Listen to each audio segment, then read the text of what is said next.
شكون اللي معنا اليوم؟ معك الطالب الشيخ المصطفى، طالب بكلية العلوم الاقتصادية والتجارية وعلوم التسيير جامعة البليدة 2 العفران. الله يبارك ما شاء الله. وبعد ما جبت البكالوريا الحمد لله، كيفاش خيرت هذا التخصص؟ التخصص هذا ديجا أنا كنت قريته في الثانوية وخيرته عن قناعة، زعما كملت في التخصص تاعي. يعني كان عندك علم به من قبل؟ كان عندي علم قبل به، زعما ديجا أنا قريته من قبل وكملت في التخصص تاعي عن قناعة. واش هما أهم لي موديل تقراهم في العام الأول؟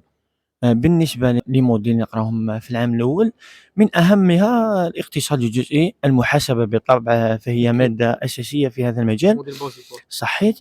ومادة الإحصاء صعبة هذه ولا سهلة؟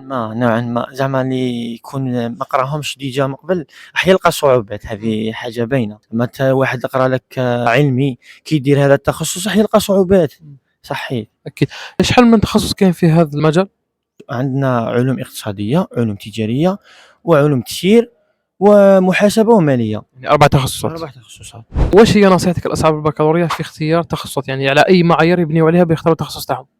نصيحتي لأصحاب البكالوريا في هذا المجال يختار التخصص عن قناعة كما نقولوا حنا، تخصص ما يخليش زعما واحد يخير معاه ويكون قانع به ولا يكون ديجا قاريه في الثانوية ويكمل فيه في الجامعة. آفاق العمل في هذا التخصص أو هذا المجال متوفرة ولا لا؟ أعتقد أنه في آفاق عمل، لا نقول نحن كبيرة ولكن متوسطة على العموم. شهادة البكالوريا هي شهادة كباقي الشهادات، نعم هي شهادة مختلفة ولكن هي اختبار كباقي الاختبارات كما نقول نحن، وبالتوفيق للجميع. الله بالتوفيق لك، شكرا. الله يحفظك. صحيح.